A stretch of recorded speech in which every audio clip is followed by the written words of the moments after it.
Morning to everyone. Welcome to this Ciampi lecture.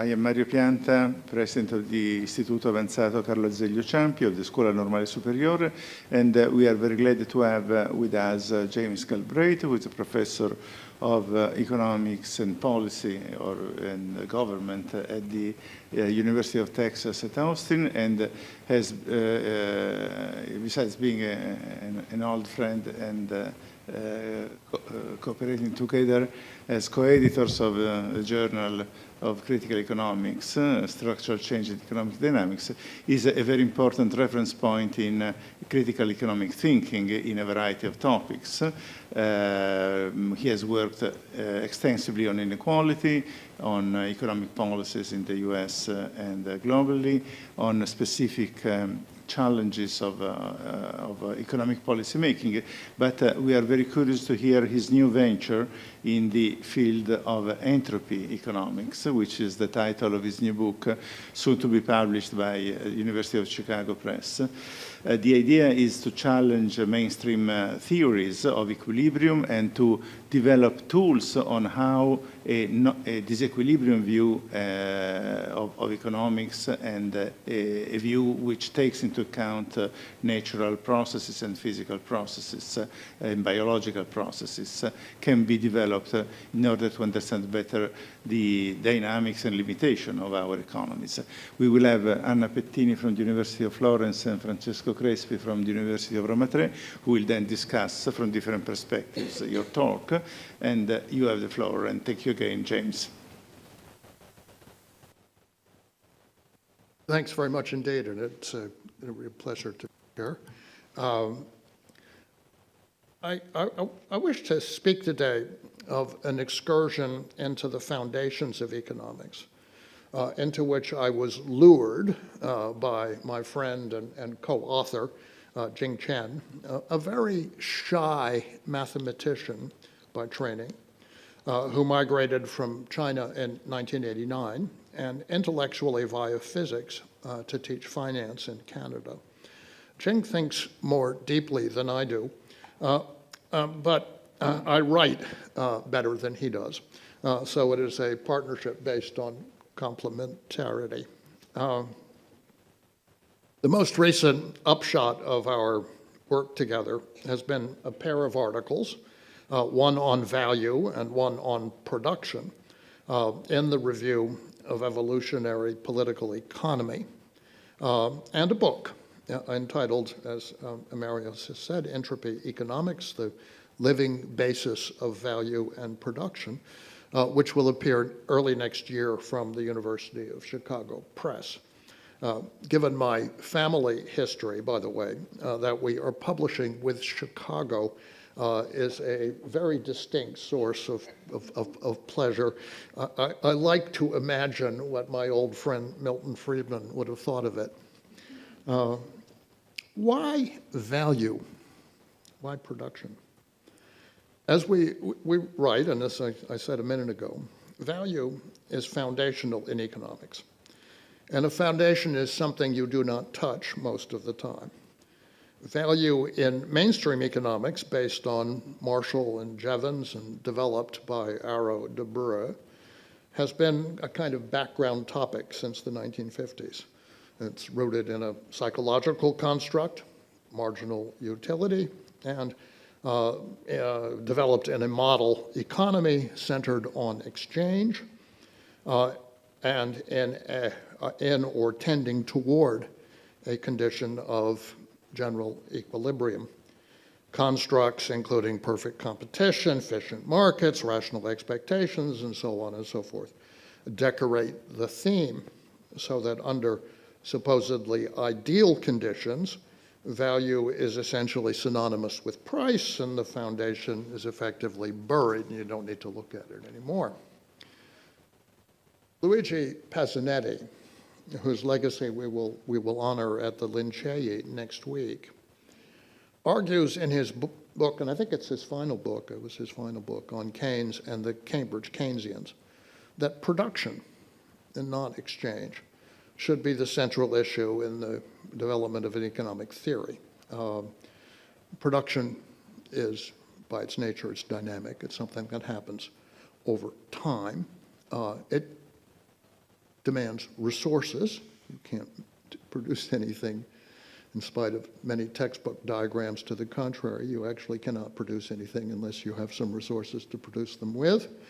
It applies fixed investment in technology, and usually in the latest technology, the best practice technology, in an act of creation. That's what production is all about. It seeks novelty and market access, or if possible, market control. And it is, of course, oriented toward the prospect of earning a profit. This is not and cannot be an equilibrium process. And of course, the effort to stuff production into an equilibrium model was a colossal, though heavily denied, failure from an early date. That was what the Cambridge Capital controversies were all about. I do remember, I'll digress for a second, and tell of the first lecture that I attended at Cambridge on production with Frank Hahn, the great apostle of equilibrium, went up and put an isoquant on the board. And a woman, white hair, interrupted and said, "Excuse me, what are on the axes?" And he marched to the edge of the stage and said, "Joan, you must not intervene, and if you don't shut up, I will have to ask you to leave." And then he, to the terrified students, demanded to know what was on the axes. As nobody responded, he marched back to the blackboard and wrote X sub 1, X sub 2, and turned around and said, "Factors of production." Any event, that was my introduction to the fallacies of production theory. Production, in short, is and must be a thermodynamic process. It is subject to the entropy law. My friend Steve Keen, who is writing on a similar track, I regret to say, and publishing by email this week, quotes Sir Arthur Eddington, so I'll steal from Steve this particular nugget, which turned up in my inbox a few days ago. Quote, "If someone points out to you that your pet theory of the universe is in disagreement with Maxwell's equations, then so much the worse for Maxwell's equations. If it is found to be contradicted by observations, well, these experimentalists do bungle things sometimes. But if your theory is found to be against the second law of thermodynamics, I can give you no hope. There is nothing for it but to collapse in deepest humiliation." This is a problem of the production theory in neoclassical economics, and indeed of all theories that exercise in the general schoolyard of general equilibrium. Entropy underpins everything. The entropy flow, heat, light, electricity, water, you name it, is the foundation of life. It's the foundation of all mechanical processes, and it's the foundation of all economic activity, including specifically all production. Entropy is a measure of scarcity in line with classical political economy, with physiocracy, with Walras's rareté, with Marx's theory of surplus value. The realization of economic value is a matter of tapping into low entropy resources to produce something apparently or really scarce, fresh, novel, for distribution via the market. Entropy is therefore a natural measure of value. It's broader than labor, and I just I guess I can go to a slide here without necessarily spending any time on it. It is broader than labor, since other scarce resources carry value, and it's an underpinning of utility, since we are naturally predisposed to favor low entropy artifacts. We like our food to be fresh.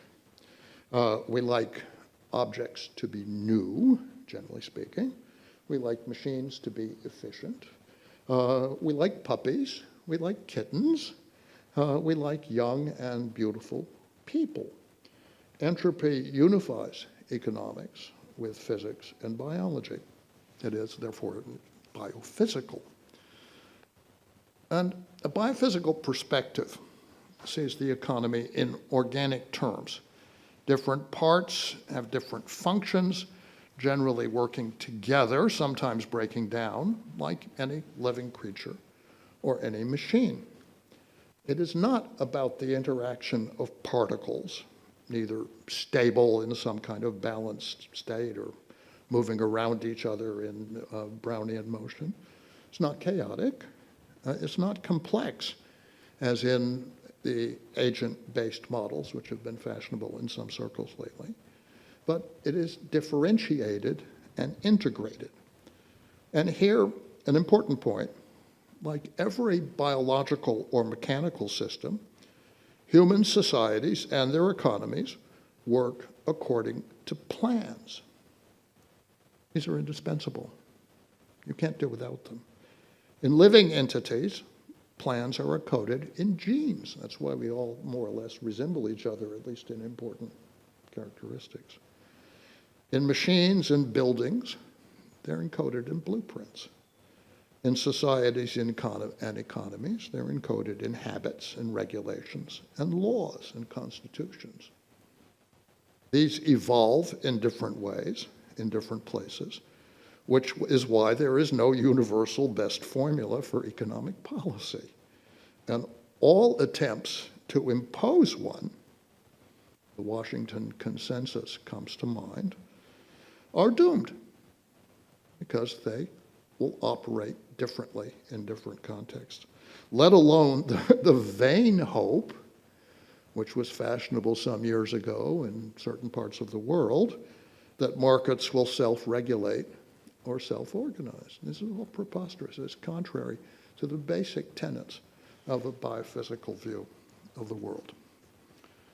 To express economic value as a function of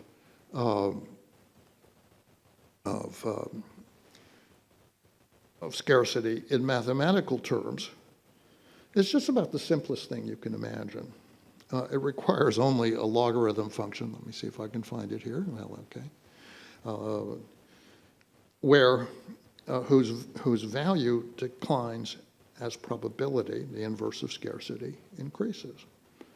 And we have a further insight, which is that the base of the logarithm function, and this was something that I think is original with Jing, I have no sense of having seen it anywhere else, can capture, the base of the function, can capture the degree of monopoly power.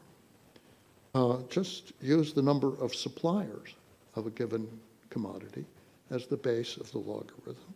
When the number is small, the value is higher. When the number is larger, it falls. This is very similar to the use of base 2 in Shannon's theory of information, which is the foundation of computer science. And finally, so there's the mathematics of it here. If you generalize across different markets or different processes, you get an expression, the second one on this slide, that you may recognize. It's entropy. It's the same thing. So that's all the mathematics that I'm going to present and I'm going to bother with. It's just as simple as it could possibly be. And it's easy to show that the value decreases with abundance, that value decreases with competition, and that total value rises and falls with market penetration. So for example, here is scarcity and value decreases as the probability increases, or as the abundance increases. Here's monopoly and value. It decreases rather sharply as you start getting a little bit of competition. Now, obviously, there's no such thing as a perfect monopoly. That's another sort of implication of this very simple representation. And you have a perfect monopoly with no substitution and no competition, you're going to have to regulate the damn thing. It doesn't work anywhere else, unless it's an extremely self-disciplined and public-spirited monopoly. It's not going to be operating well unless it's placed under control. And finally, unit value and total value. As a company, for example, expands its market share. Initially, its market value is going to be very high, but ultimately, when the market is completely saturated, it will decline again. This explains why why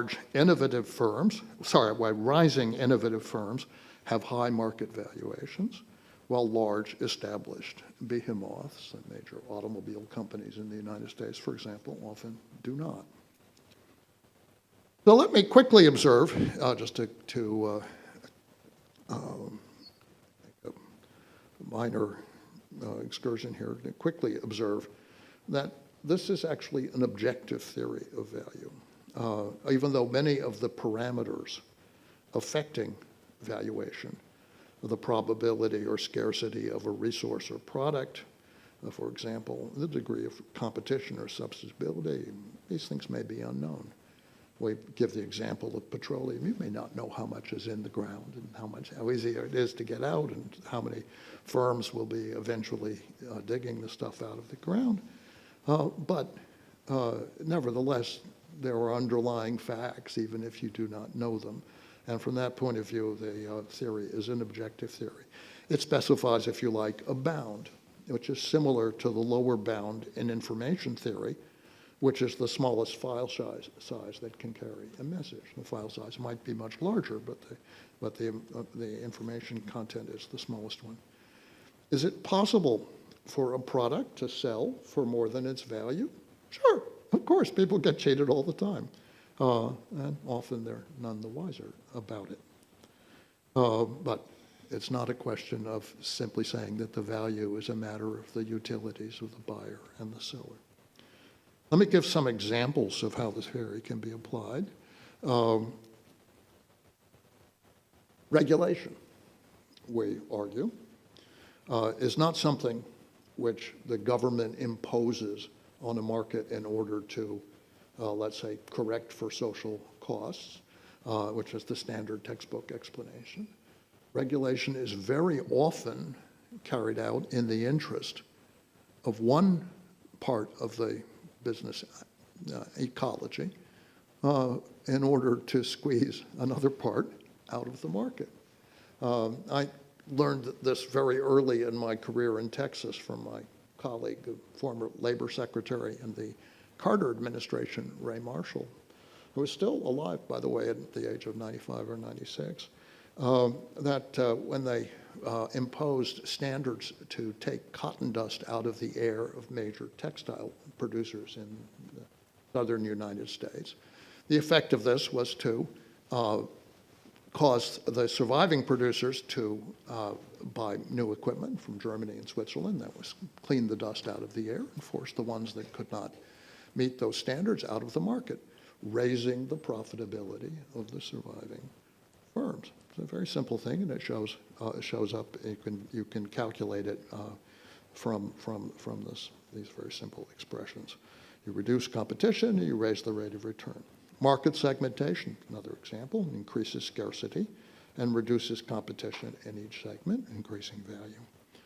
Free trade expands markets, which raises total value, and increases the relative scarcity for dominant suppliers, which is what they like, increases their valuations, while reducing it for in the resource-poor regions, for example. To take a current example that I fear even the noted international economist Paul Krugman has not quite understood, let's consider the tariffs that the U.S. has just imposed on Chinese electric vehicles.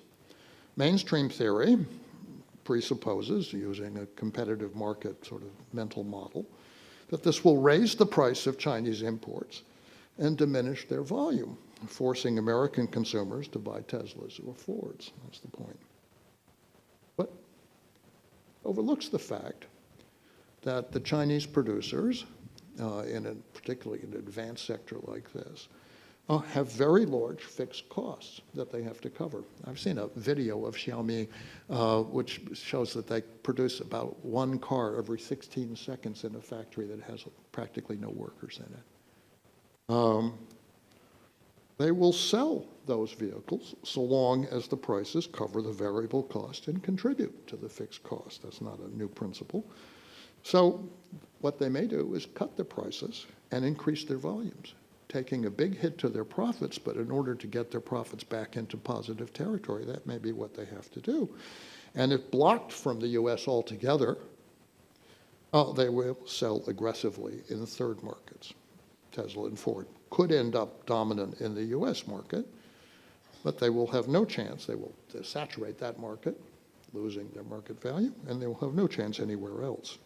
The case of Canadian softwood lumber is a similar one. The U.S., under Republican administrations, which are supposedly free trade oriented, has imposed tariffs periodically on Canadian lumber, 27% in 2002, in the George W. Bush administration.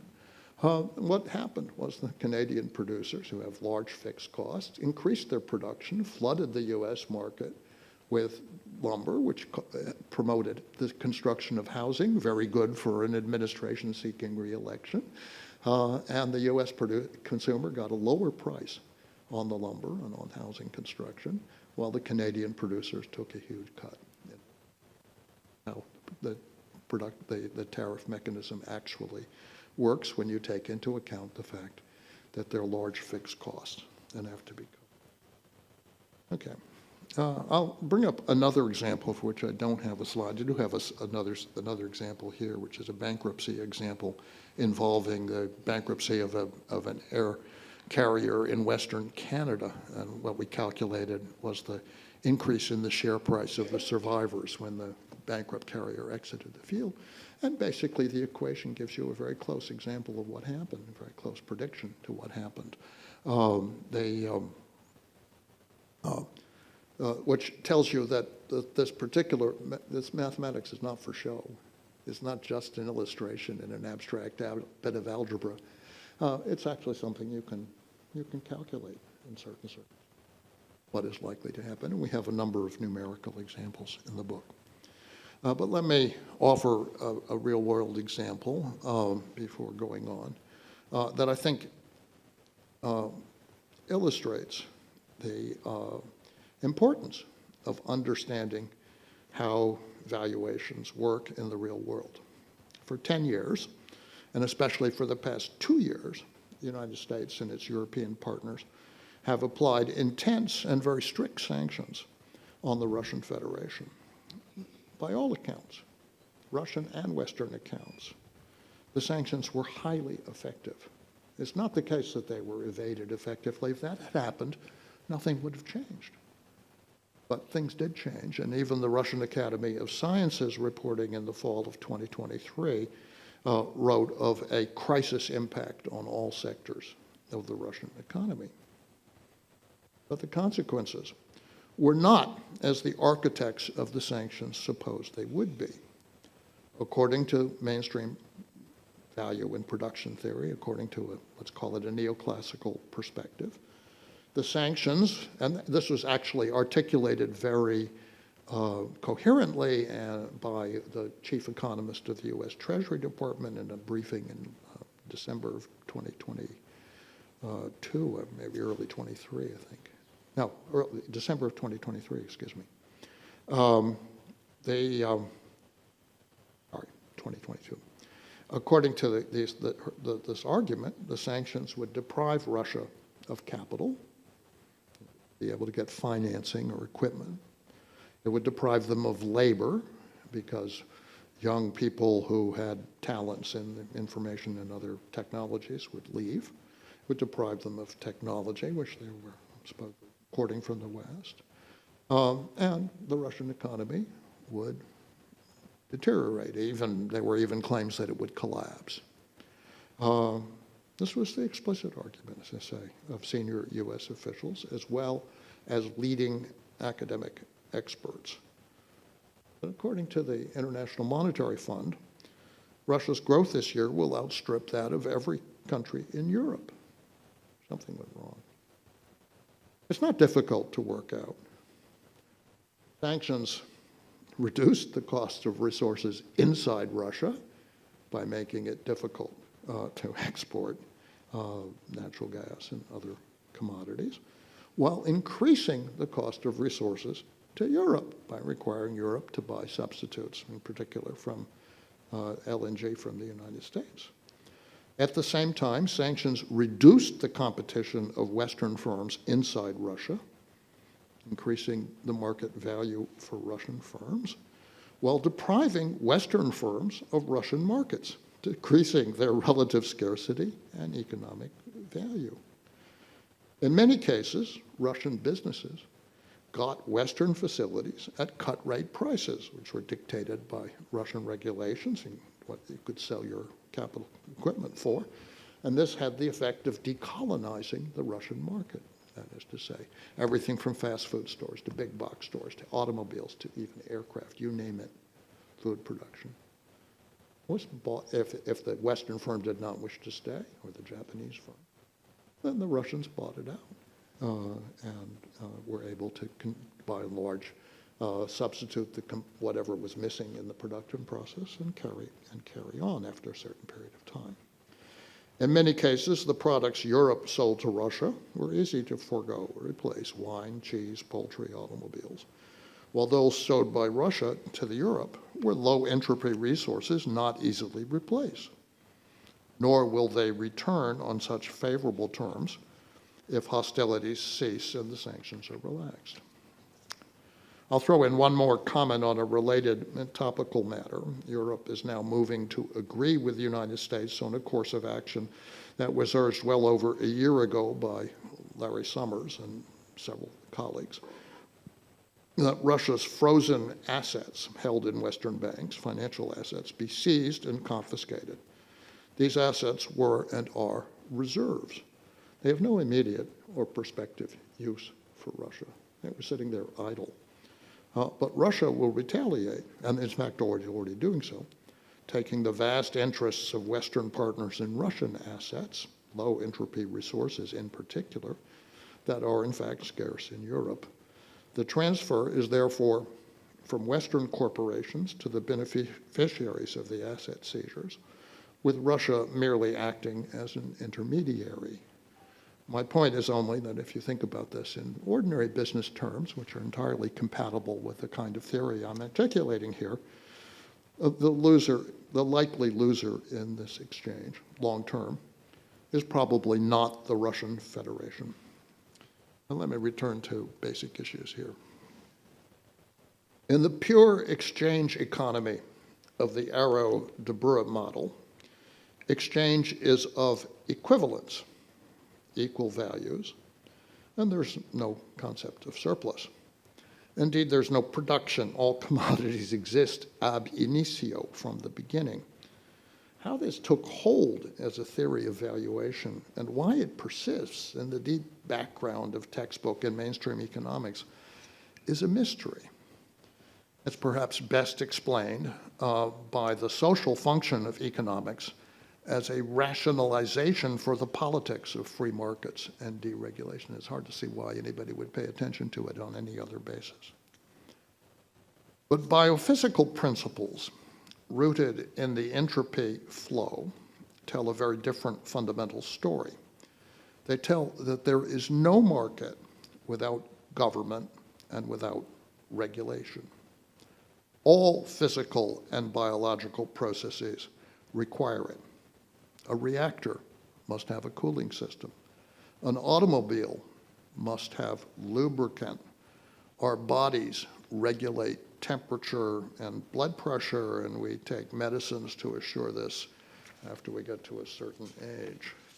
The purpose of all of these functions is to keep the energy flow within the bounds that the materials that are available, of which the structure is constructed, that they can contain and manage.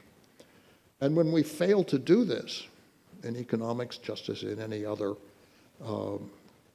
field, in banking, in medicine, in air travel, in product safety, when you deregulate the banks, when you don't have a credible system of control over testing for new medicines, when you don't have air traffic control, when you don't have product safety and you're have to unplug your devices in the evening to make sure they don't catch fire, or you don't have food safety regulation and nobody will buy raw lettuce or raw vegetables, or at least eat them raw. These markets, they simply melt down in every sophisticated society, everything beyond the Robinson Crusoe model of the textbooks.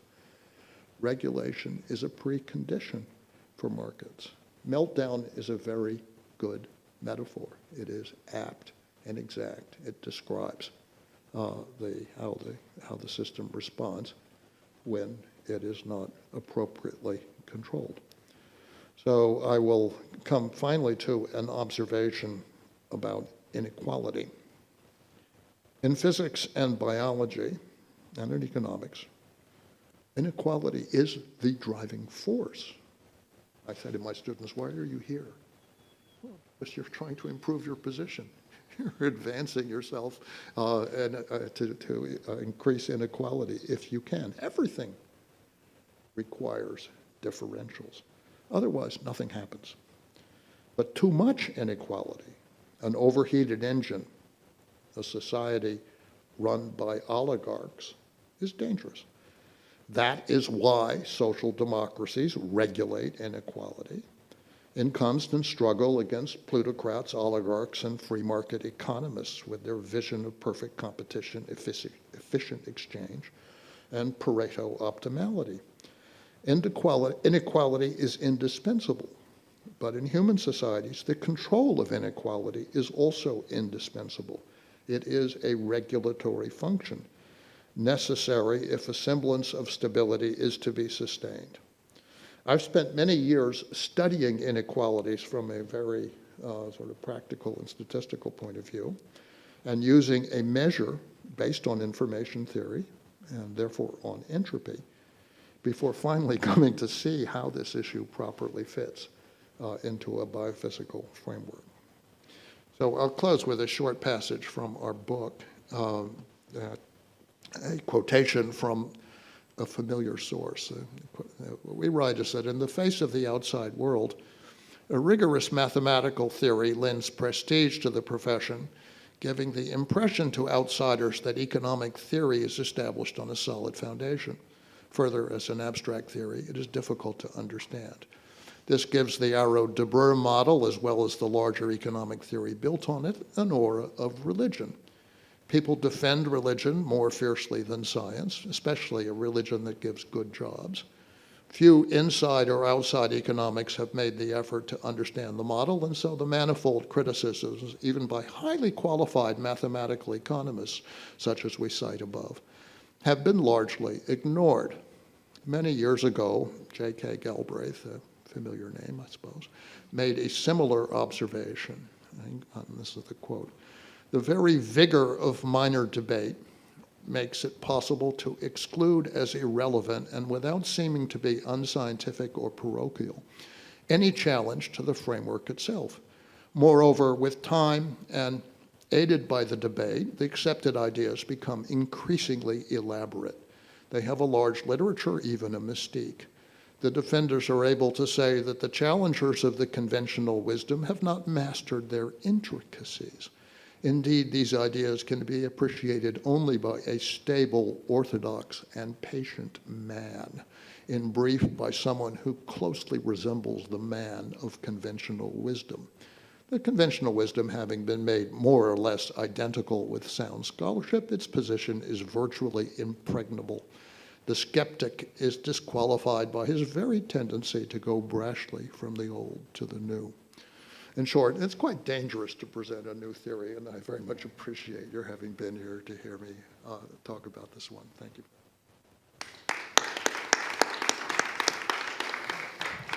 Thank you very much, James. You managed to combine deep, wide-ranging perspective on the unhappy trajectory of economic thinking in the mainstream domain with highlighting important examples of how relevant is a new understanding of the generation of value and the driving force of economic values. That is something which, as a matter of fact, on the one hand, is a missing explanation. Heterodox economics has done a lot of advances in different fields, but was slow in addressing the value question, being very difficult and foundational. So it's interesting now there is quite an interesting challenge with it. By the way, a forthcoming book of collected works by Pasinetti will be exactly on his rethinking of the labor theory of value, which I think they are going to put this book out shortly. I remind you that Monday and Tuesday at the Accademia dei Lincei in Rome, there is a conference in honor of Luigi Pasinetti as a major Italian economist of the Cambridge tradition, who was one of your professors in Cambridge, right? I went to his lectures. So in Cambridge, you could sort of, it was a la carte. You attended lectures as you found them interesting or tolerable, and I certainly attended Pasinetti's. Good. So now we open the discussion. We start with Anna Pettini, who is an economist from the University of Florence and has an interest on this complex nexus of theory and approaches, and we look forward to hear your comments. Thank you. Thank you for inviting me, for giving me the opportunity to read your work. I think that thinking again at the theory of value is very important. It is very important for a couple of reasons, at least. First, the economy-nature conversation is crucial today. As Kenneth Boulding said once, anyone who believes that exponential growth can continue indefinitely in a finite world is either a fool or an economist. Yeah. An economic model must be consistent with the laws that govern nature. Human beings interact with natural resources for survival and for needs increasingly articulated and demanding in terms of resource use. The second reason is that in the neoclassical model, time, space, and nature have no role.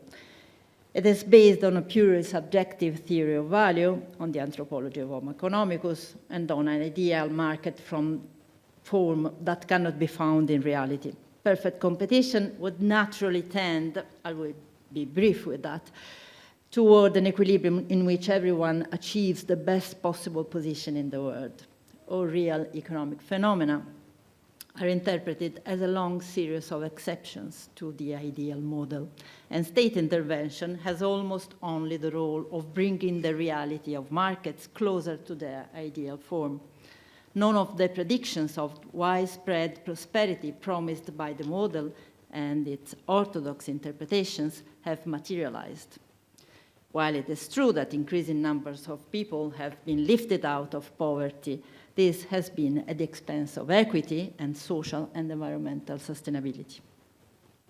So your theory of value leads to a series of applications. It's interesting how you show that those who control a resource can maintain power, and how rewarding it is to divide the competitors. There are many examples of this. The first that comes to my mind is telling the weakest in a society that their problem is those who are even weaker.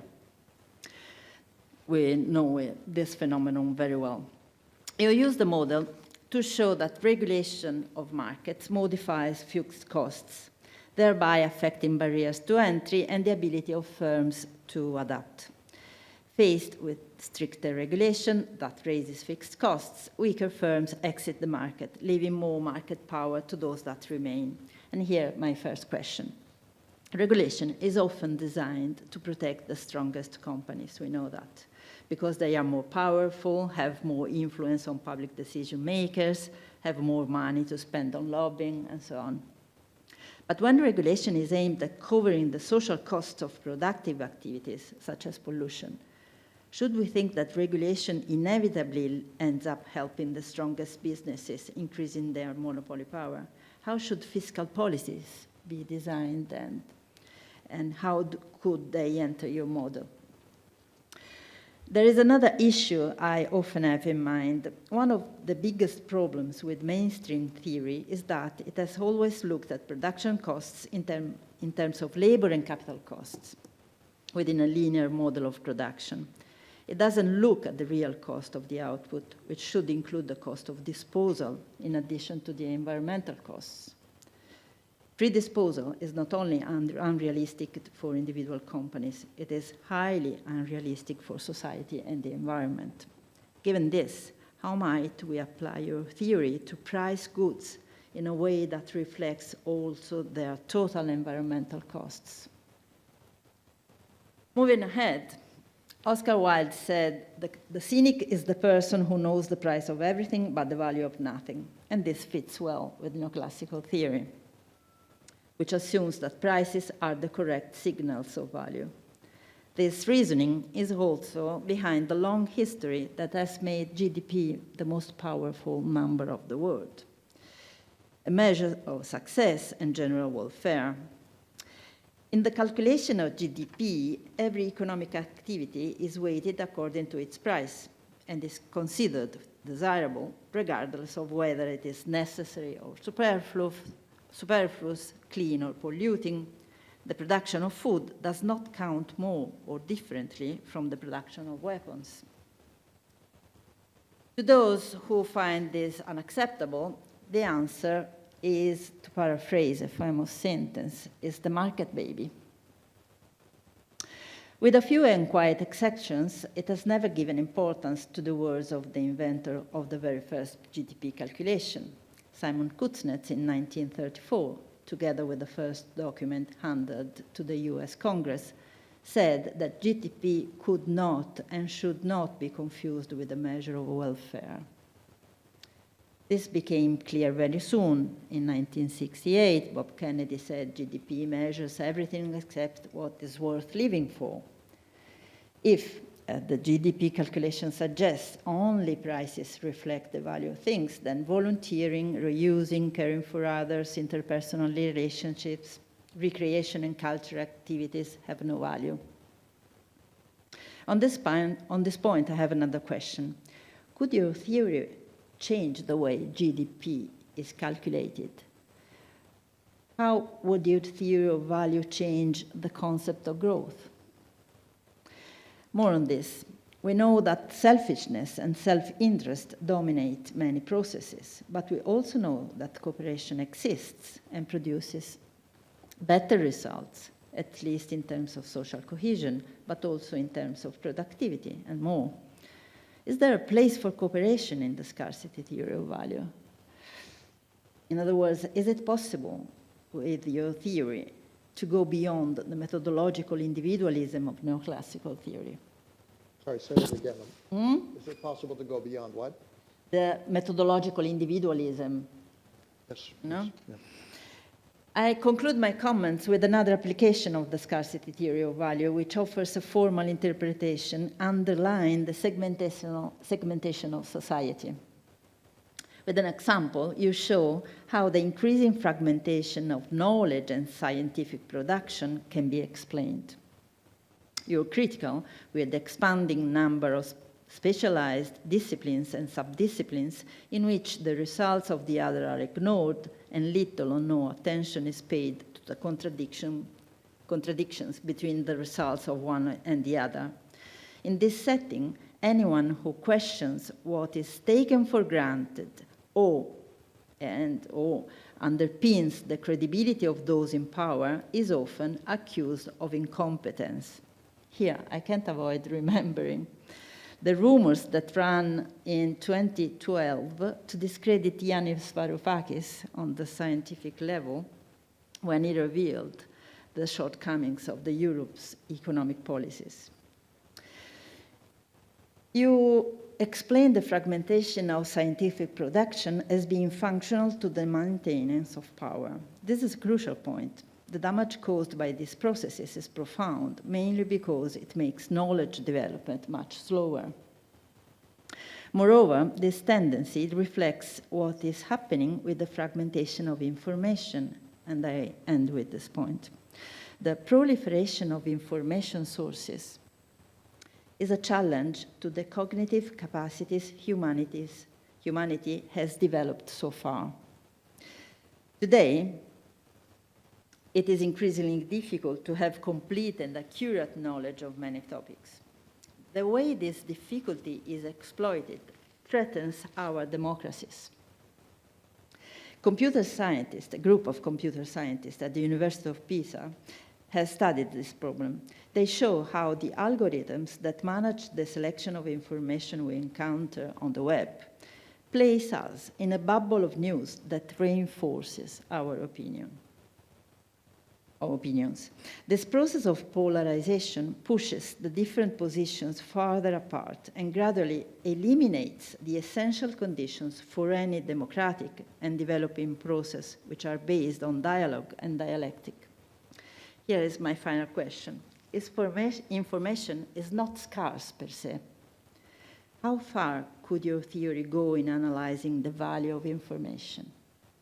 How might it contribute to the management of information in support of a better informed and more cohesive society? And that's it. Thank you.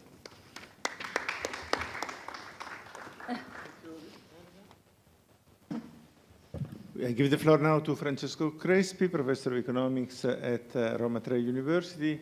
He has worked a lot on innovation, technological change, environmental models, and has a complementary perspective on our discussion. Francesco.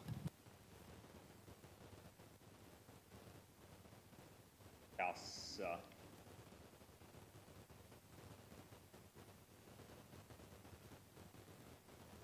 So, yes, now it works. Now, I will give some more general comments, and then I will try to sketch some questions. They explain me that there are no stupid questions in this kind of occasion, but I feel that there will be, but you will excuse me about this. First, the need for search of alternative theories. I think that this sentence in your paper is quite clear. You said that similar economic theory became sterile as its costs rose and the incentive structure of the discipline favored unquestioning acceptance of the mainstream doctrines despite their lack of realism or application. So this is a tremendous problem in our discipline. As you concluded, the risk for an individual to try to develop a new theory is huge for his career, and I think that this occasion, your attempt, is to be acknowledged as a very. You are in the position of doing so. So the fact that I guess that your co-author is a young scholar. Okay, he's not particularly young. He's not particularly young, but the idea that well-known established scholars cooperate with others and with young in this perspective and help in some sense this effort can be very, very important. Second, general equilibrium models are let's say a mechanistic theory, okay? While evolutionary theory are characterized by irreversibility, which is a concept which has a strong importance in the context of entropy theory. So evolutionary theory can define and study a bioeconomy in which scarcity becomes relevant and in which we can fully acknowledge the relevance of environmental and natural resources. In this sense, the economic process is an outcome of the biological evolution of humankind, and hence the entropy that regulates biological and natural sphere also becomes relevant in explaining economic processes. So your theory has some very relevant advantages in taking into account this aspect, but also for more specific issues. For example, as we saw, it is a useful approach for accommodating the common experience that we live in oligopolistic or monopolistic markets. Secondly, evolutionary theory showed us that in general, it is better equipped to account for the analysis of industrial dynamics process. For example, you mentioned the automotive industry. We know that from industrial dynamics analysis that at the beginning we have few firms, then we have a flow of entrant firms that increase the number of operators in that market. Then we have the so-called shakeout process, in which the number of firms declines and only few firms, oligopolistic firms, tend to remain in a more mature market. In the evolutionary theory, the role of innovation and technological change is fundamental in preserving the variety in the system. Okay? Innovation introduced the variety in the system and fuel the competitive process. Now I arrive to the first stupid question. If you can say something more about how technological change affects scarcity and can be included in your theory, in your model. Let me, I try to reason about this. The dominant theory actually said that we can replace scarce resources via technological change. For example, if we want to stay to energy sector, no? We start with steam engine, then we move to oil, and then we started producing nuclear power, and then we are moving to a renewable energy, okay? But on the other way, technological change can create new scarcities. For example, we have seen that in this green transition, we are approaching scarcity with respect to critical raw materials, which are critical for the production of new energy and are critical, for example, for the production of electro vehicles. These can lead to other scarcities and other structural dependencies at the international level. This kind of, in the sense, technological change, in this aspect, we can also account for the so-called rebound effect, in the sense that new technologies increase, for example, energy efficiency, but the availability, in the sense that they reduce scarcity, but this aspect is related also to the increasing consumption of energy. And then the fact that the scarcity is not evaded by new energy efficiency technologies. But also new technologies create new demand for energy, so new scarcity. For example, in artificial intelligence. Artificial intelligence is a way now to reduce, to better, let's say, make greater efficiency in the system, but we know that it will produce an enormous amount of energy demand in the future. So it will introduce new scarcity. So the interrelation between technological change and the creation and alleviation of scarcity is, I feel that it is an important topic to discuss. Second question. We are moving in the debate from the so-called linear model to the circular model.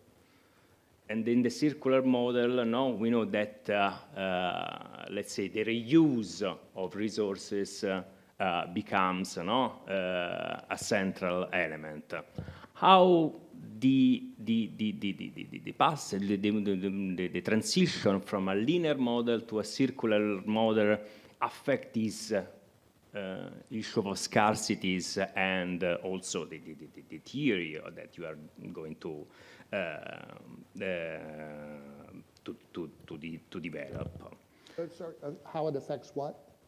The scarcity, in a sense that if you move to a circular model in which resources, natural resources, materials, etc., can be reused, probably the scarcity of a certain type of good can be reduced. So in some way, the moving from the linear model to the circular model in some way affect in some way the problem of scarcity. Some more specific questions. In your model, in some way, scarcity is influenced both by supply and demand. In the sense, supply, the number of suppliers, the number of producers affect the level of production, then scarcity, but also I feel that the quantity of demand affect the scarcity. I don't know if how this interplay between demand and supply in some sense affect your reasoning, if there is some level of circularity. I have something in the I don't know if it is a point, actually. It is in the list of stupid questions.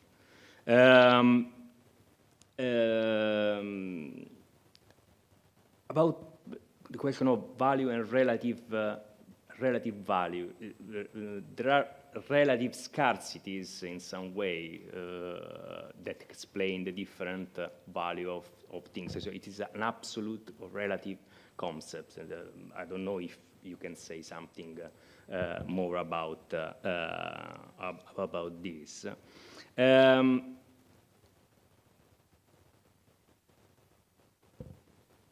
The last point is that you in your mathematical expression, probability is essential to define the value. We are hence talking about a system in which the space of probability is known. So if we are in a context of, let's say, risk, what about if we insert something related to, let's say, naivety and uncertainty, in which the space of probability is not all known? In the sense, you don't have what in the neoclassical theory is complete market and perfect certain. So I don't know if it is something that we can discuss. Thank you. Thank you, Francesco. I think we have interesting direction, both conceptually and in terms of application of these ideas. So, James, you have the floor. Okay, it's a challenging set of questions, which I'm very grateful. Thank you both for presenting them. I will try to take them up to the extent that I was able to master the import of the questions. I was first of all struck by Anna's comments about time, space, and nature. A couple of remarks come to mind. One is Joan Robinson's famous comment that time is a device to ensure that everything doesn't all happen at once. and space is a device to ensure that it doesn't all happen in Cambridge.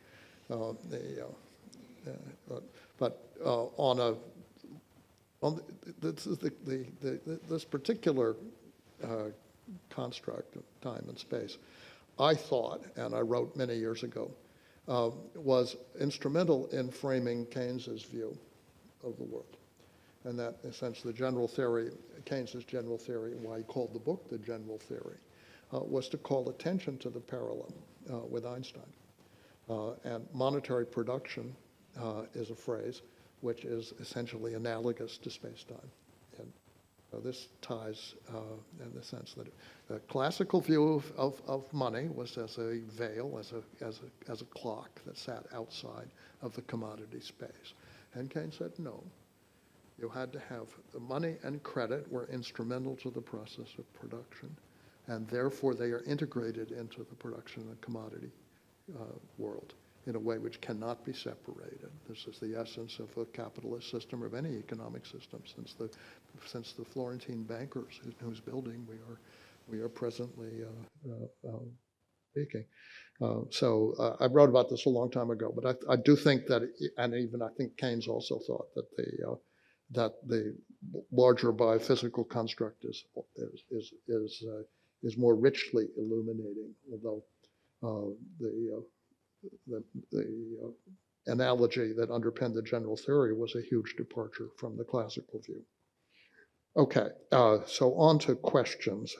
The question about regulation, I'm not quite sure I understood what the thrust of the question was. There are obviously structures that can protect weaker companies, but one would not wish to protect them if their practices are socially destructive.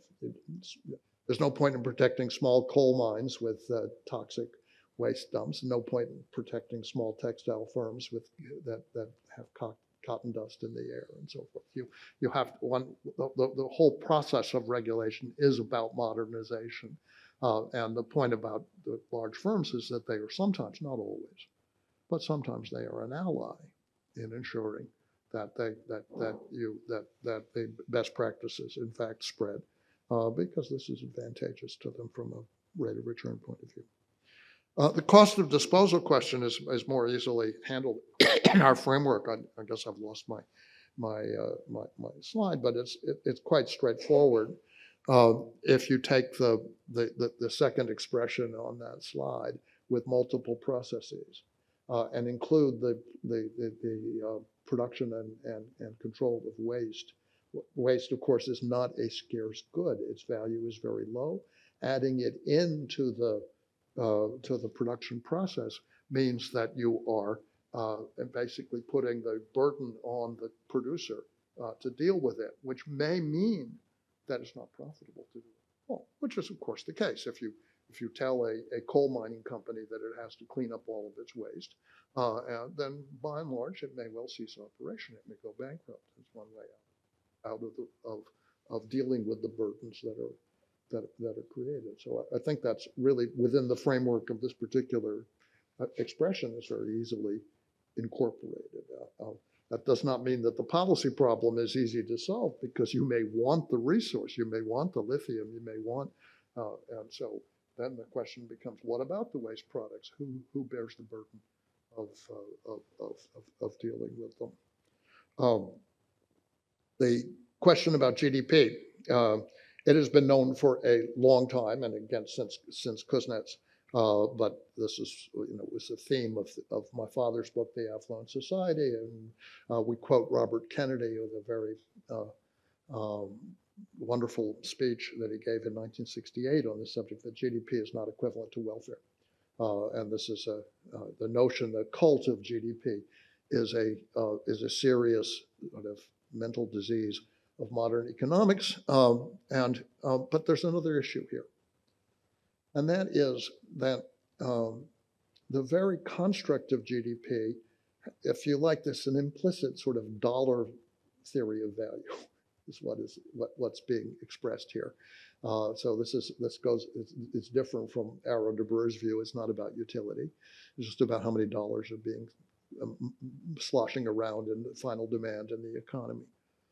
Well, in the modern post-industrial economy, and there has not been a single net new manufacturing job created in the United States in 60 years, that I'm aware, as far as I can tell, the number is smaller than it was.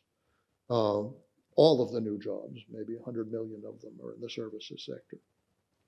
All of the new jobs. The country's much larger. It's a very large services sector.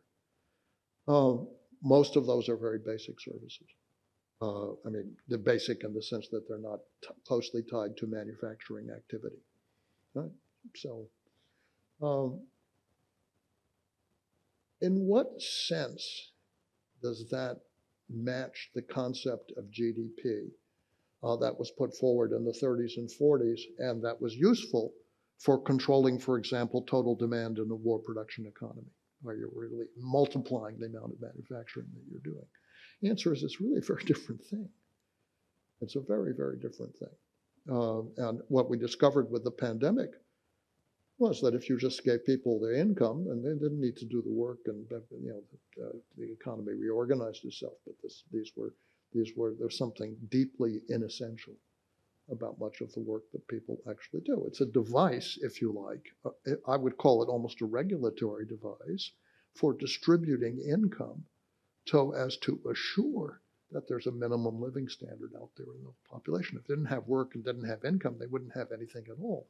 But the services sector kind of ensures that there's basic living standard out there. And that's a very different construct.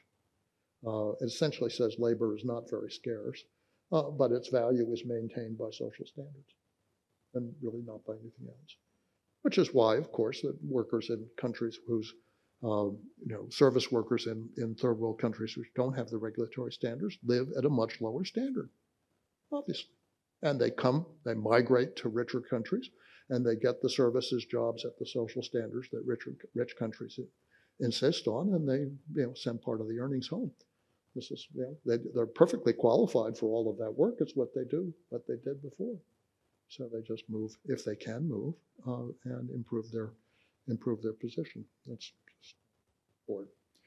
How does that affect how should we change the way that GDP is calculated? That one is, I think, over my pay grade. But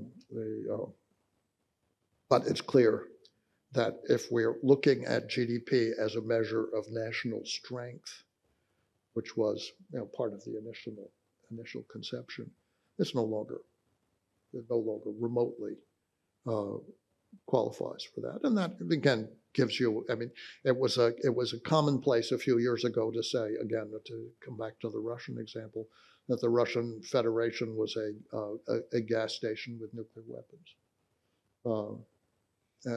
The actual productive capacity of the Russian Federation is really substantially by far the largest in Europe. And the fact that this doesn't show up in GDP calculations is simply let's just say it's a mistake to use GDP calculations for this purpose. The fifth question had to do, if I understood it, was about going beyond methodological individualism. No, I have never been a methodological individualist. And I've always felt that the study of economic activity is best conducted at the level of organizations and sectors and functions. This then raises lots of questions about econometric technique, which you can't use properly. You can't use those entities as though they were statistically independent and you run regressions. You have to study them in their relationship to each other, which is why, for example, you cannot really have a model of a modern economy that doesn't have a banking and financial sector in it. And if you believe that the economy adjusts itself and that banks are just intermediaries between depositors and borrowers, good luck. You will not understand anything about how the modern economy works or why there are such things as financial crises. strikes me as there's good reason to have specialists, to have people who study money and banking, and people who study industry, and people who study resources and the environment and so forth, and they should work together. But pretending that all of these things are functionally similar kinds of is another problem that only fools or economists would. We have a long discussion, by the way, of the value of information, which is in the context of its treatment by Kenneth Arrow some years ago. And Arrow made a number of statements about information, which are, quite misleading. And I think because of his enormous prestige, had greatly colored the way economists think about this. Economists tend to think of information as a free good. They tend to think of it as something which,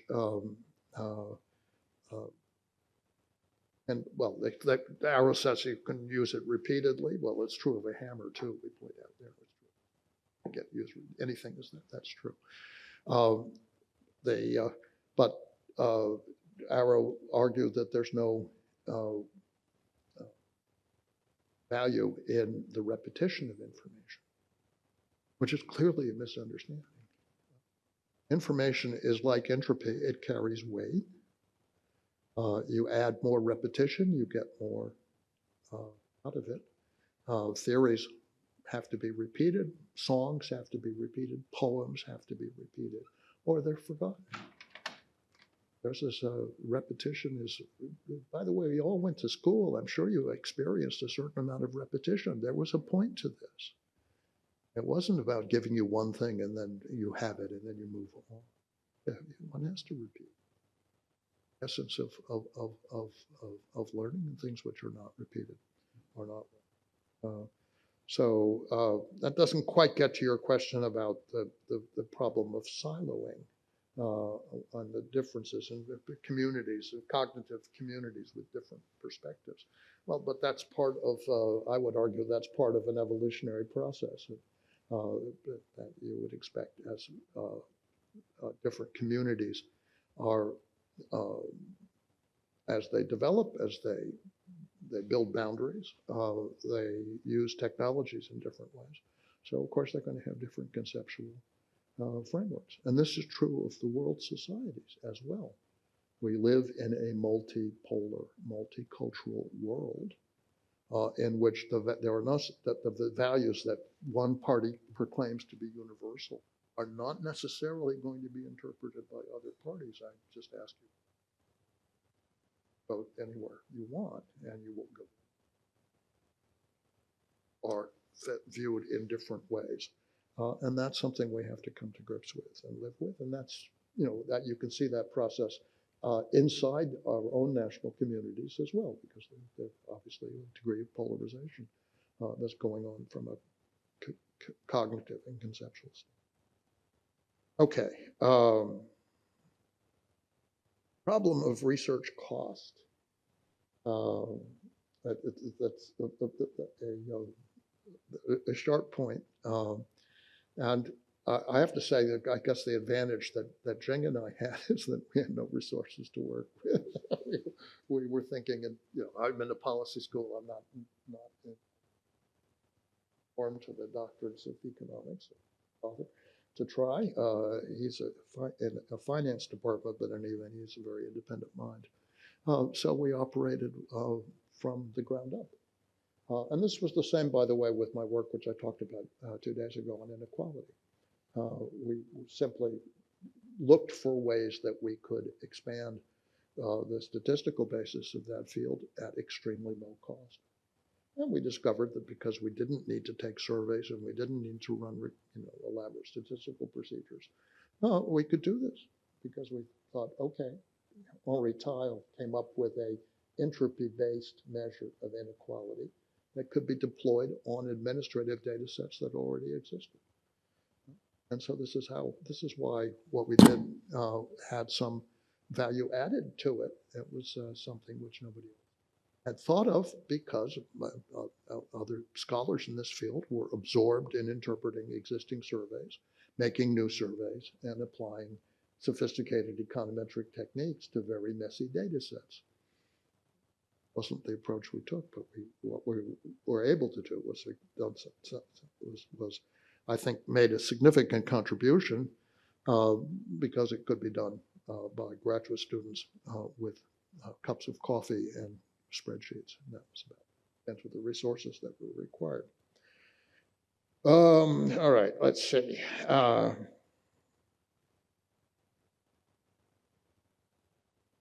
Your second question had to do with the way in which changing environmental conditions, increasing or decreasing scarcity, affect economic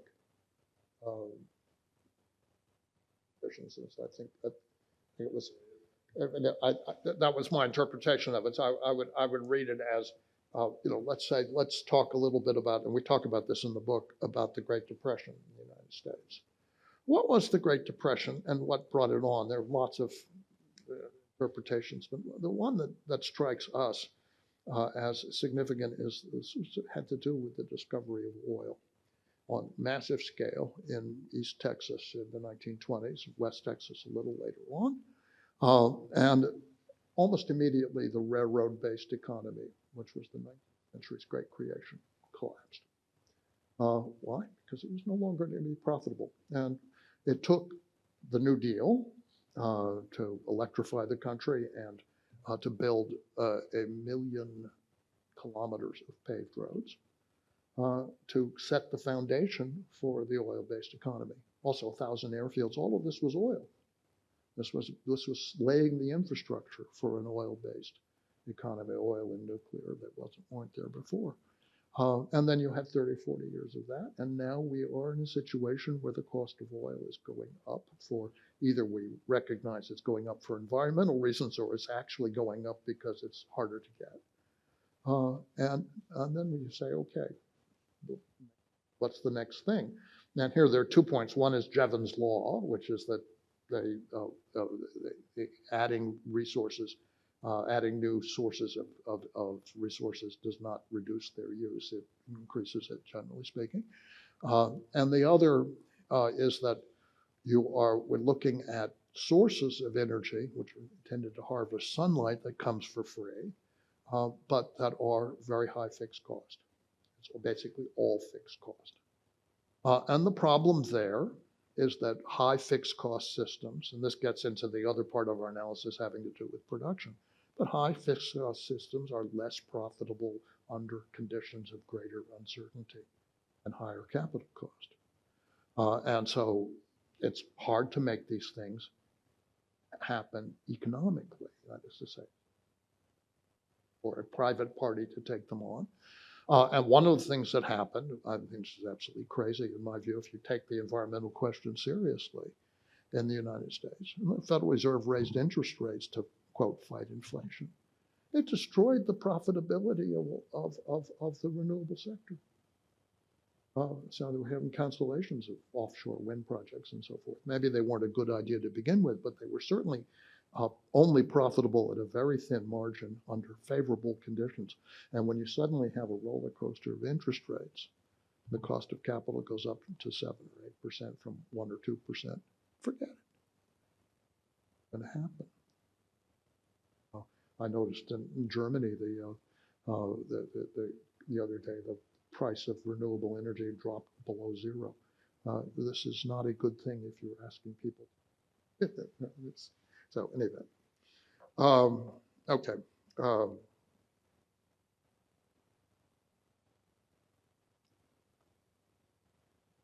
The role of technology in producing scarcity. Technology is all about creating scarcity. That's what a new technology does.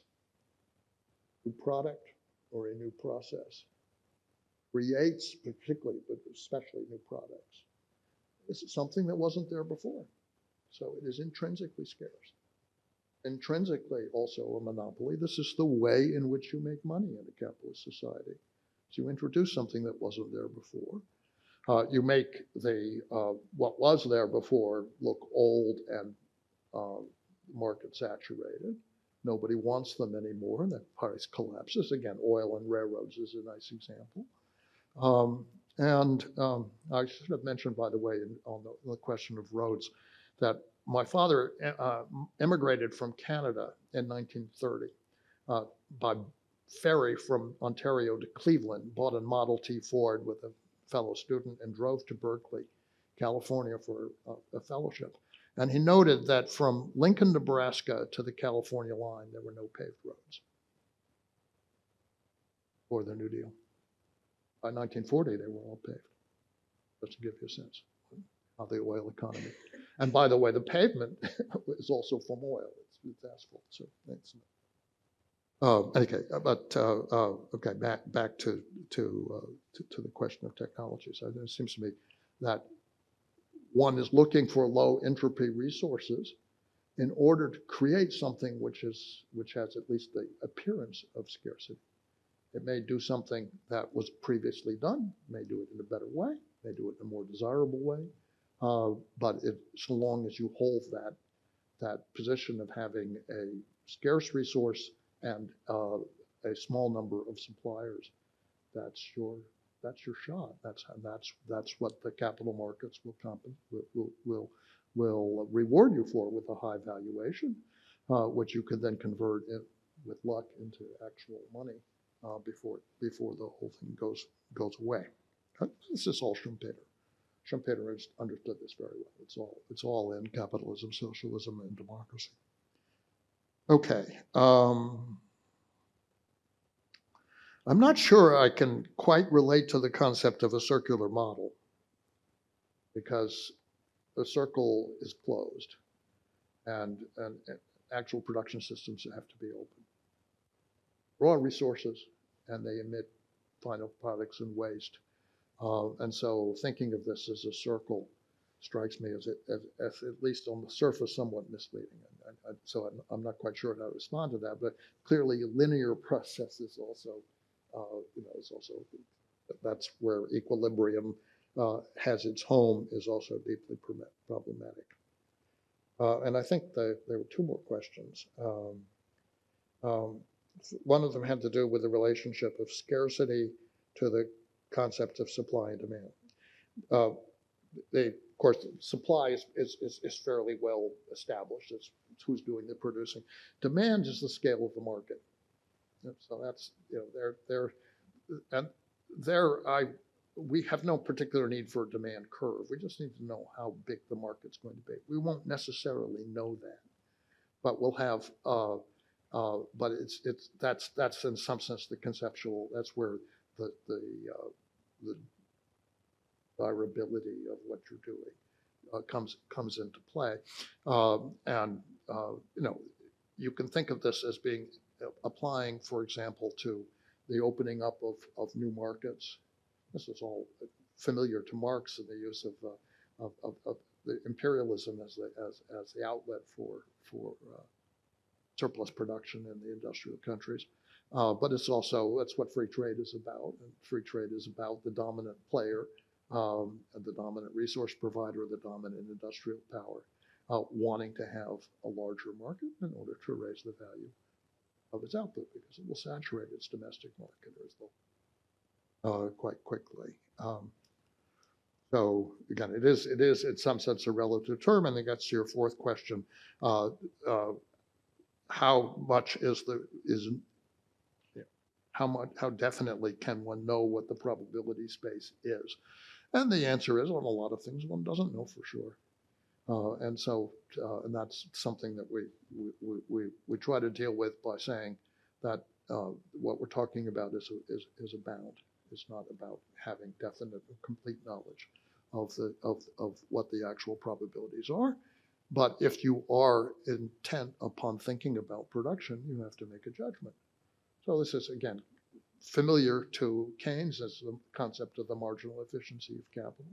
It's a very similar. I mean, I'm not saying that we're doing anything here, or things here which are 100% new. I'm not an advocate of novelty or a claimant of them.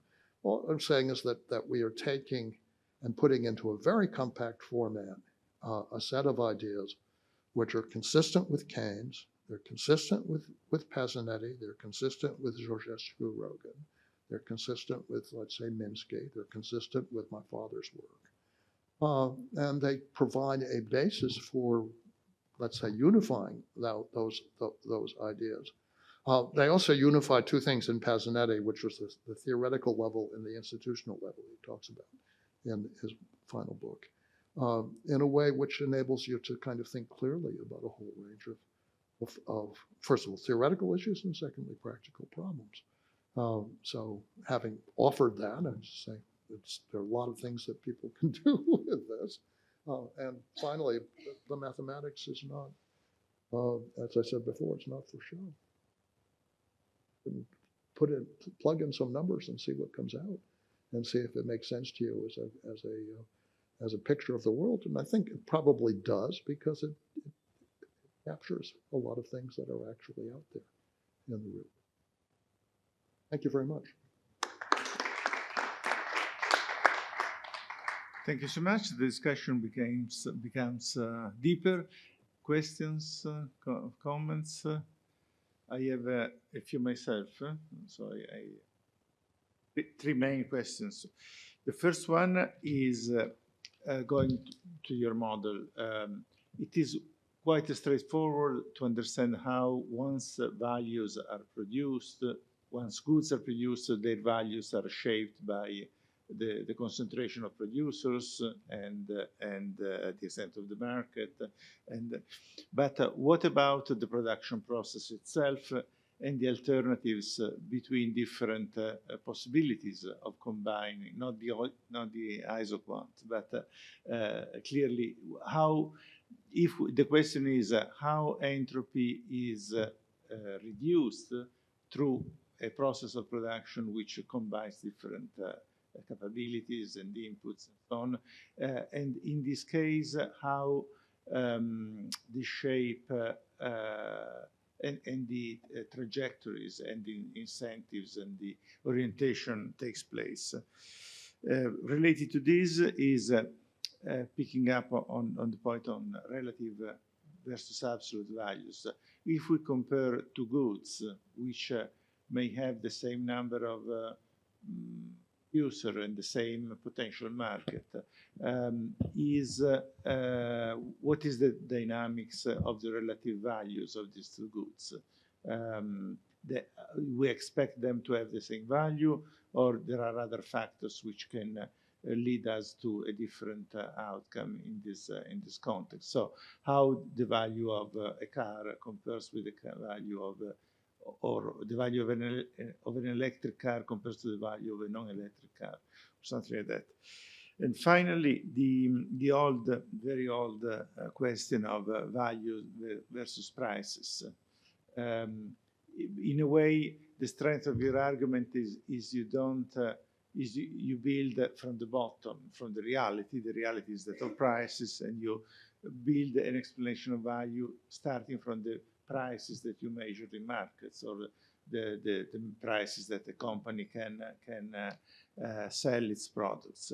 What are the possibilities of a disjunction between the two dynamics? Are you envisaging them?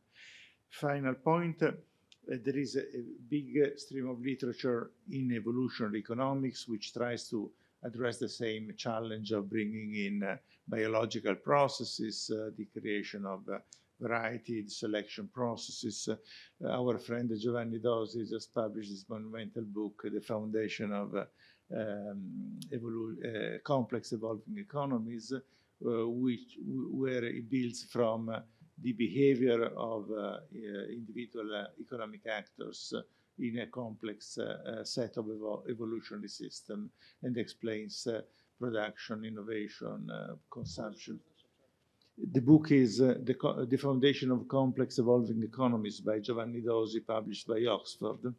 We had some discussion of this recently. And there is a clear potential of linking the issue of entropy with this evolutionary perspective. So I think this may be an interesting trajectory and for opening up debates and exploring parallels, perhaps.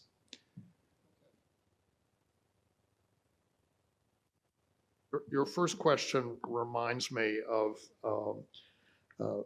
possibly apocryphal story of a British riverboat commander in the imperial era sailing up into some territory and confronting the local potentate and with some demands for opening up of markets or whatever it was. And it was then asked, what if I refuse your insolent demands? And the officer put his hand on his sword and said, in that case, I shall have to proceed to the second part of my instructions.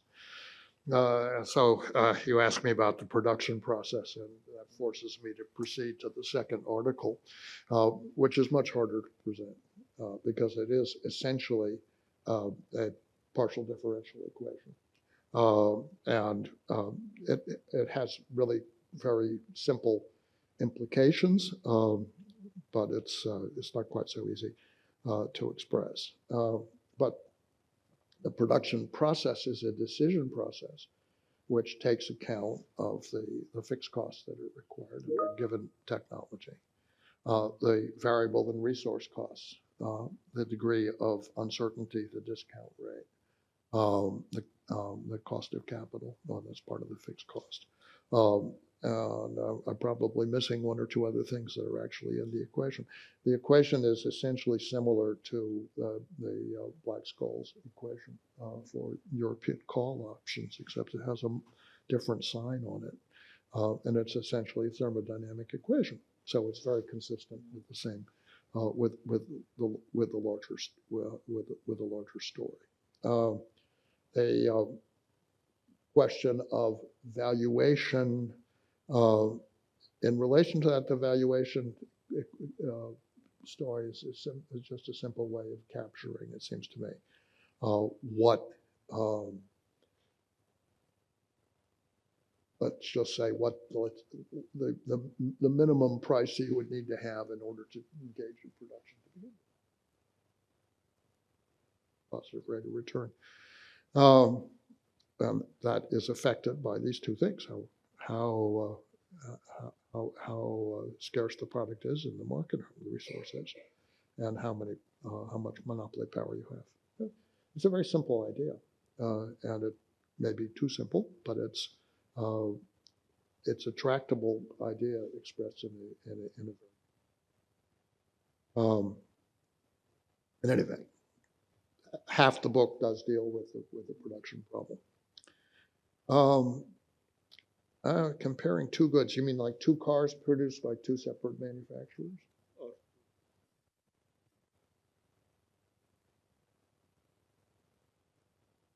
Or how I'd answer that.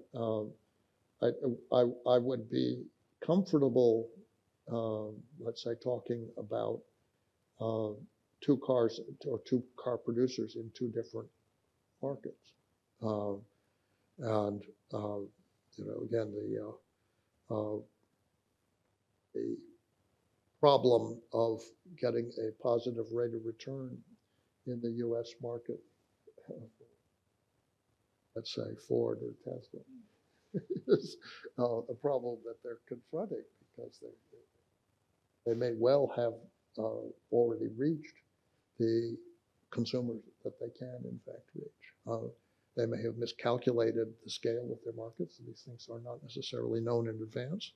But if you thought you could sell a Tesla at $60,000 to the middle American consumer, you were probably miscalculating. You can sell them in what are called deep blue districts with wealthy democratic cities, and amongst people who have a strong environmental consciousness or believe that electric cars are an environmental advantage, which is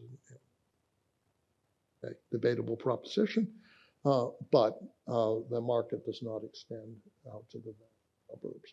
And as a result, you're already looking at market saturation and the decline in the value of the firm and in its willingness or ability to keep producing in order to build out, for example, the infrastructure that would be required, charging stations.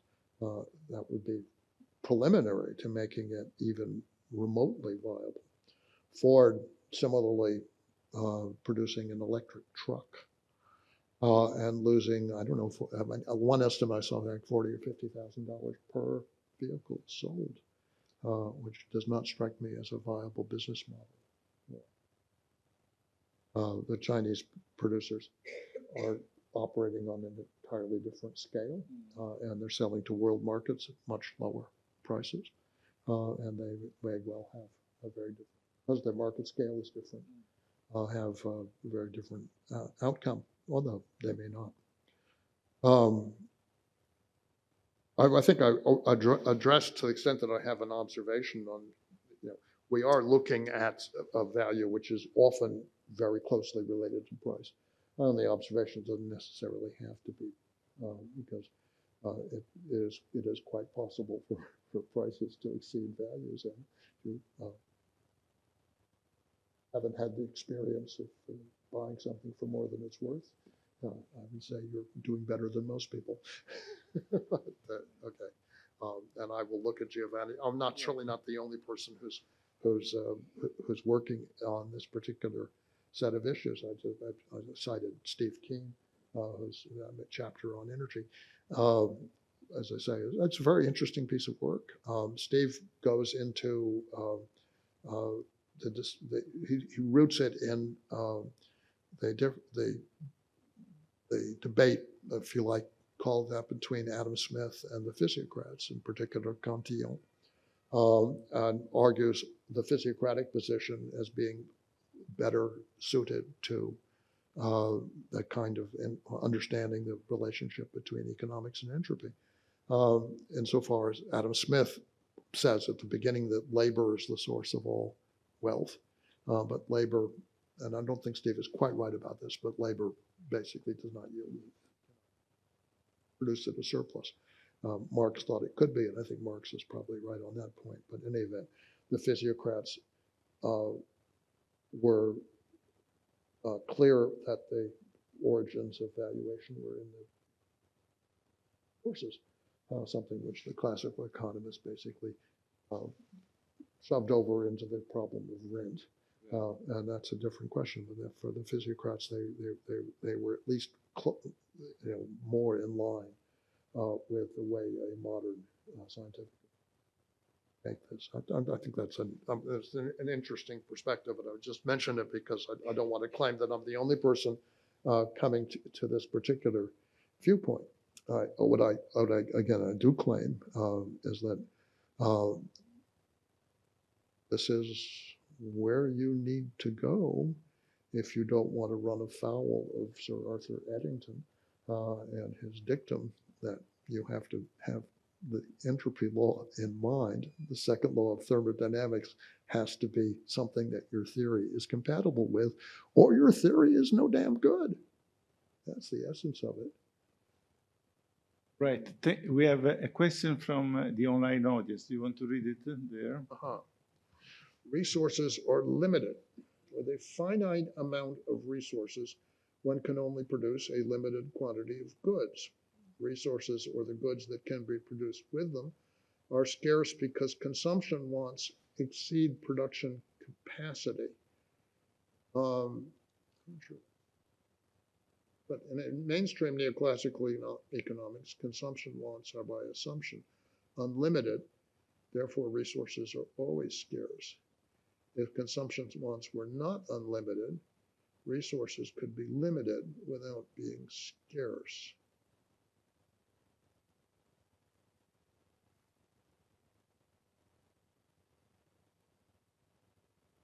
If resources are limited, and I'm not sure why production capacity is relevant to the limitation of resources.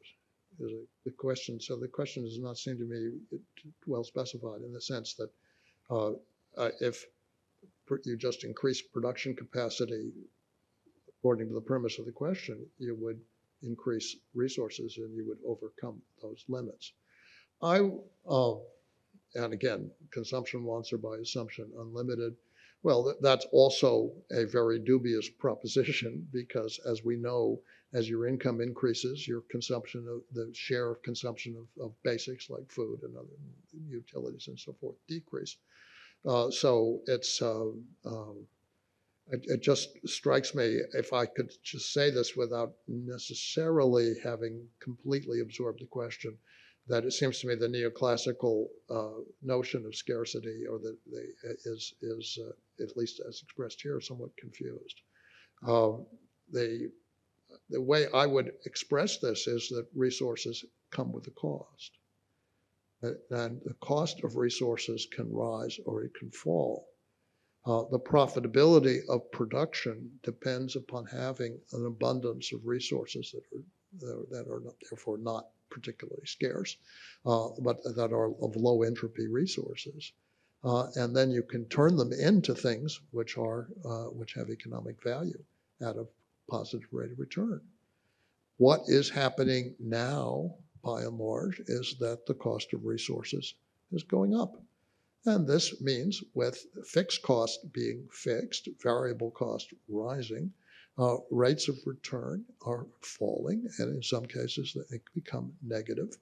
And the effect of that is to eventually push industrial processes out of existence. This is what is happening, of course, in Germany as the highly energy-intensive industries come to grips with the fact that they don't have access to very cheap and abundant raw materials. That strikes me as a way of thinking about this that makes sense. And I would say that the neoclassical vision, which has tended to neglect the role of fixed costs and all of the dynamics that are involved in creating new, with the whole vision of technology and the neoclassical vision, it just misses the point on a lot of these things. Thanks. Questions from the floor? Don't be shy.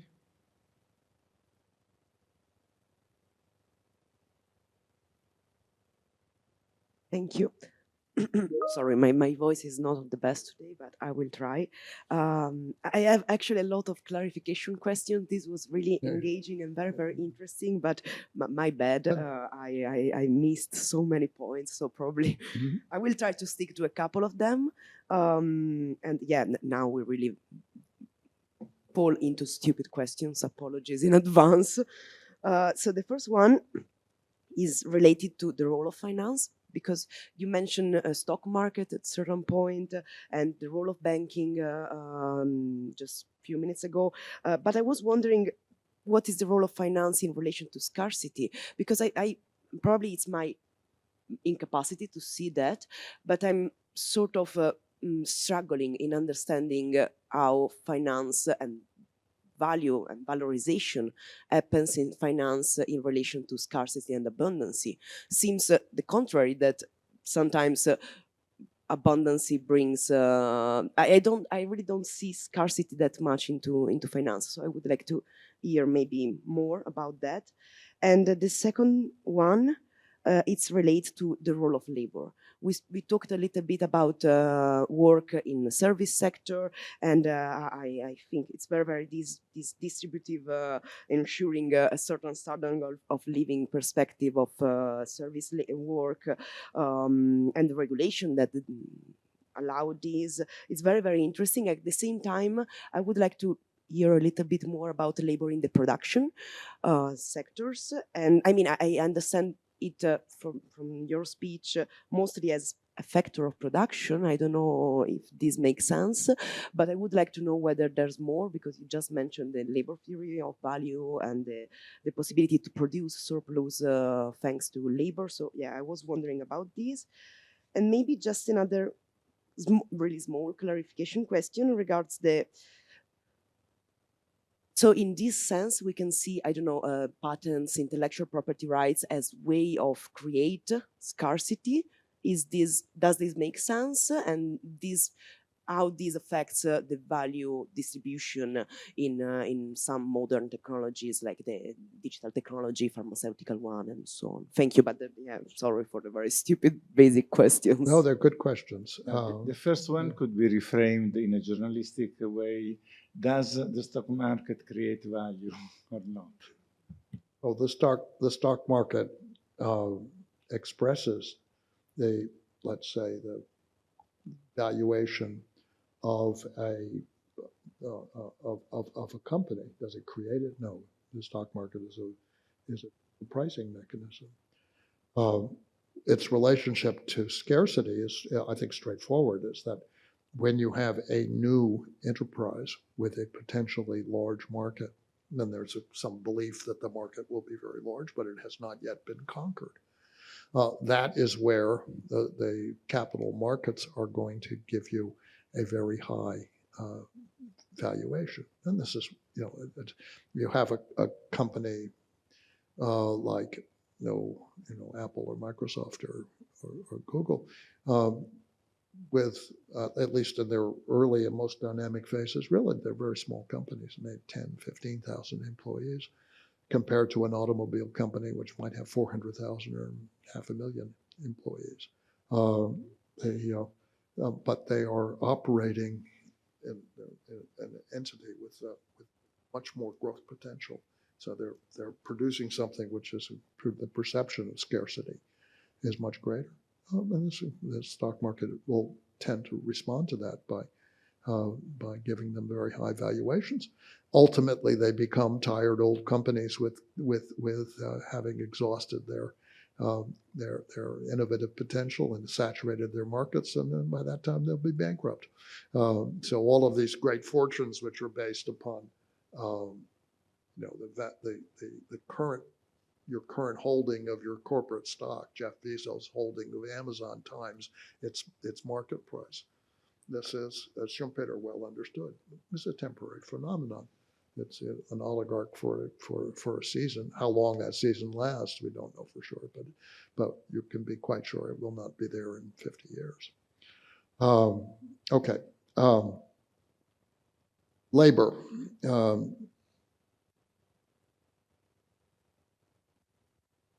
I did a lot of very empirical work on labor compensation. That's sort of what you're driving at. And this was really years ago and in somewhat different context, but I think it's relevant here. Most of the jobs in certainly the modern U.S., and I think it's probably true in Europe too, the service jobs. And as I said earlier, the compensation of the jobs, that's a matter of social standards. Those sectors are actually the most egalitarian. They're not very well paid and they're precarious, but there are no, just as there are no rich peasants in an early pre-industrial society, there are no rich bartenders, tattoo artists, waiters, clerks, and so forth. It's all these jobs they're paid at a standard which is governed by social norms and regulations. For production workers, it's different. Production workers are working with corporations that are able to their resource using in a major way. They're capital intensive in a major way. They have and they require a cooperative labor force to be effective and to maintain efficiency and capacity. And it's possible, as Thorsten Veblen said many, many years ago, it's possible to throw a wooden shoe into the works. This is called sabotage, and one worker or a small group of them can bring the whole process to a halt. So they have to be paid enough to cooperate, and this is what gives trade unions bargaining power. And so there was a class of wages which are substantially higher than the service wages, and give people also what's known as cost of job loss, a reason to be cooperative with the productive process and to put up with a much greater discipline in productive processes than they would, than service workers are subjected to. And then there's a third group, which is a very small group, which is the group in the advanced sectors, in the sectors that I've just been describing, actually, the Googles and the Apples and the Oracles and the Microsofts at a given time. And those workers they're paid at a much higher scale. That's where the major sources of income inequality in the wage structure occur. And why are they paid at a higher scale? Because you have to have the best people, the most hard, you need a talented team, or you're going to lose the lottery. And these industries are essentially lotteries, or there may be a number of different efforts to go driving in the same direction. It's not invented by one person, but technological possibility exists. A number of people try it, and a few people succeed. Well, the people who succeed, they are able to command much higher pay. So that was the basic structure. I would argue it was a reasonable way of thinking about the structure of labor compensation in a modern, advanced economy. Intellectual property rights, we talk a lot about that in the book, actually, in conjunction with this question of information. And that's, of course, a way of trying to reduce the number of suppliers, hoard monopoly power. And it's always a tension between those who have or try to exert control over information and those who are trying to make use of information in order to expand their productive possibilities. So it was a tension between the British and the Americans in the 19th century. It's a tension between the West and the Japanese in the mid-20th century. It's a tension between the West and China now. And so this is a constantly reproduced question. It is not the case, as Arrow said, that patents and copyrights are there to stimulate productive activity. That's the rationalization offered for them. In fact, it's often in uncopyrighted situations or in wartime when things are moving very quickly that technological change advances much more rapidly.